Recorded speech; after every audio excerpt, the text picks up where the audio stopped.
Well, hello everybody, and welcome back to another friendly live stream. Today, I just wanted to touch base. Just sitting here, actually, just went for a quick rip, and I thought I'd touch base and see who's kicking around, see who's hanging around.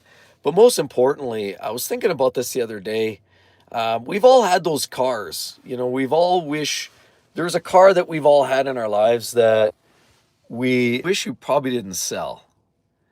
And um, I'm curious from all of you, each and every one of you, which is the car that you wish you could take back? I think back, there was a car, I came across it the other day, and I wish I never sold it in the first place. There's a car, and many years ago, I had this car. It was one of my faves, and I always wanted, it was my dream car. Then I had it for like 9 years.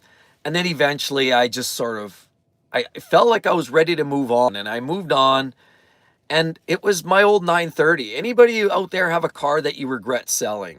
I think back, this car that I had, the old 930 that I had many years ago. And I sold a car here, it was about 6 or 7 years ago.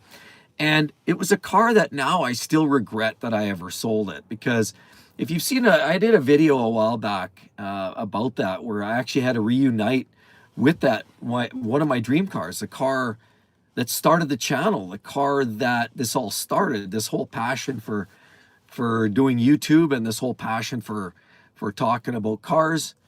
I had a car that I owned it for 7 or 8 years, and then I decided to sell it. And I sold it because at the time I wanted something that I thought was a little bit, kind of a little bit more flashy, a little bit, a little bit more exotic.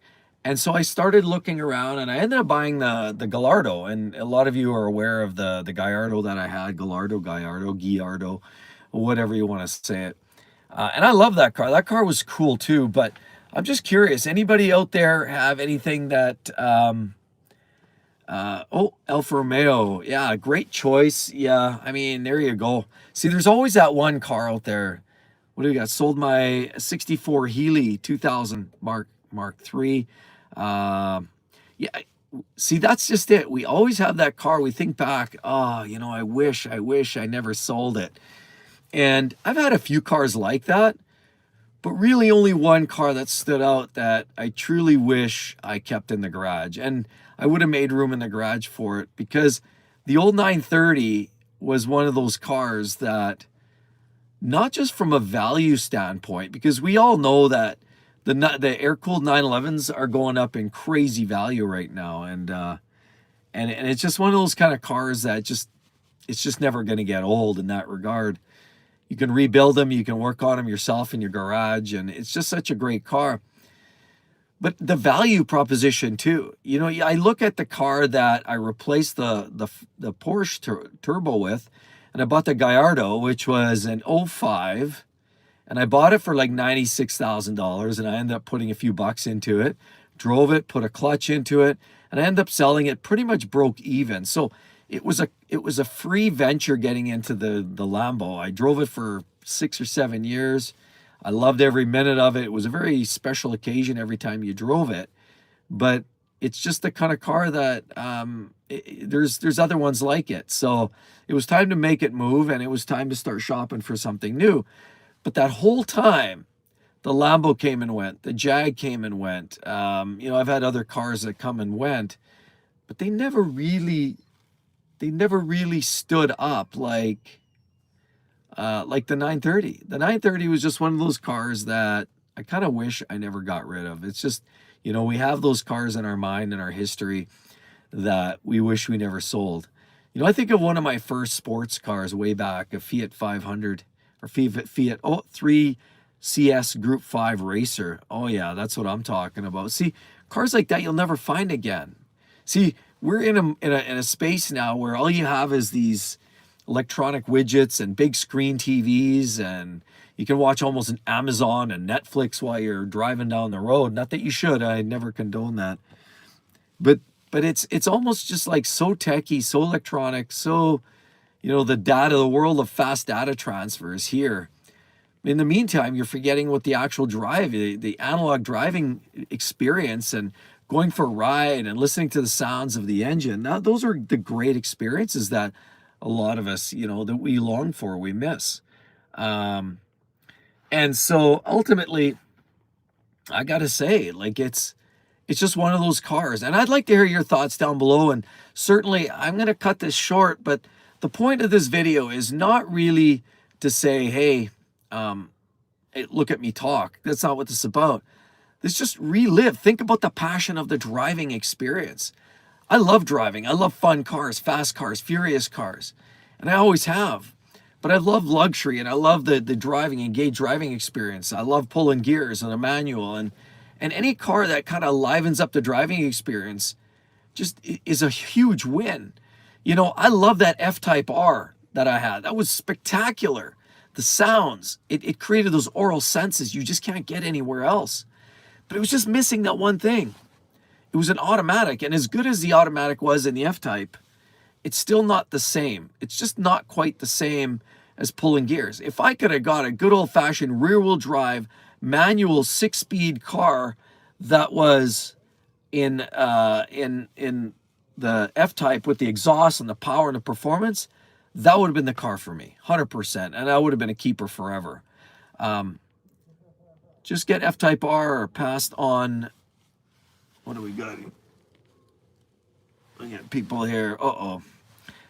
Attracting some attention. We had somebody taking some photos here. But anyhow, yeah, I'd like to hear your thoughts, everybody. MX-5, same, but tinier. So I've got the M5, which brings that crazy sound, that V10.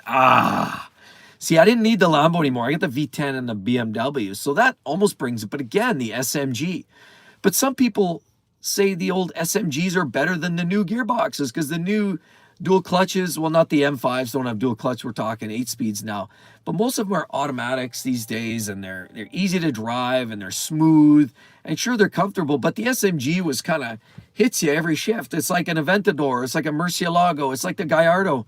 When it hits you on every shift on the roboticized manual gearbox, it sort of gave you that sense of oh, yeah, every time. And it was just, oh. So anyway, that's the passion. I'm sorry. I had Gallardo as when new. That first gear downshift sucked. Yeah, the Gallardo was horrible in slow traffic, backing up with reverse, forward, of course, first gear engagement was rough. But I'll tell you, second, third, up shifts and then downshifts, fourth, third, second. Awesome transmission, awesome car for that. It just brought the excitement. And same thing with the Aventador, same thing with the Murcielagos. And I hate to say it, the Revolto, as good as it is one of these cars, just like every other Ferrari, every other McLaren, every other supercar, even the Porsche and the PDK now. It's not quite the same. They're fast on paper, on a track. They're going to be better than anything before it. The only downside and drawback is they're too smooth. And so there's a bit of that sensation, that isolation. Cars with the electric steering now, dual clutch gearboxes, turbos, you don't get the exhaust sound. So we're losing a lot on those senses of what some of those cars made them special in the first place, like my 930. So when we talk about cars that we regret selling, I can't help but say the old 930. I love that car. The 911 Turbo, that thing was special. It was great. The new owner, cool guy, met him, and I know he's going to have years of fun in that car.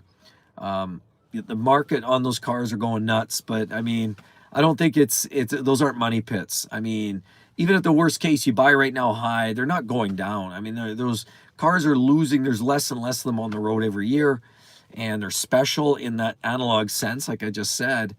There's no way the value doesn't go up, but even if it doesn't, it's not going down. So it's definitely a great place to park your money, but it's more importantly a great place to drive and experience a fun car like that. Because, at ExoticCar PlayPlace, we talk about this, life's too short to drive boring cars.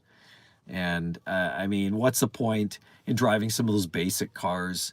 I mean, it's cool to have a basic car just to get to work. But at the end of the day, on Friday night, when you're kicking off your boots, you're getting right tight and blistered, get ready for a party, you want to get in something fun and fast and something cool, a car, whether it's a your special car, your sports car, your maybe a G-Wagon, maybe your little manual sports car, maybe even a, I don't know, like even a, you know, a Z car, or you know, a little old Boxster, or I don't care, you know, something that's fun that brings out that driving experience. That's what we really focus on here in the channel. Oh, I sort of missed that. 500 a Barth, ripping up the Hollywood. Yeah, I was actually looking at one yesterday. I was out filming on my kind of filming day, and I saw one ripping on it, and it looked like so much fun. XKR Jag. Oh yeah, again, sort of the older precursor to the F-Type, right? So the XKR and the F-Types, kind of tight family group there. Amazing cars. And yeah, I mean, there's regrets in life. I try to, you know, believe that, you know, you don't want to have regrets in this world, in this life.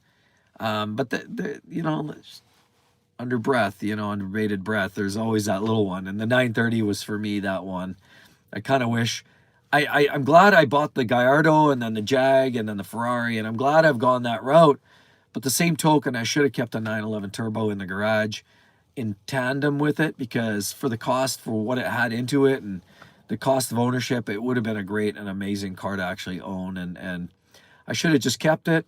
But hey, life goes on. Maybe there'll be another opportunity somewhere down the road, and we'll see. But anyway, please do drop a line in the comments section. What is that car that you feel absolutely justified in saying you regret? You should have bought it, you should have held on to it, and you regret to this day selling it, because now you look back with all these electronic wizardry and these goofy electronic techie cars that you wish you actually kept it. I'd like to hear your thoughts in the comments section below. And again, as always, everybody, you have a wonderful day, and we'll talk to you real soon. Bye-bye.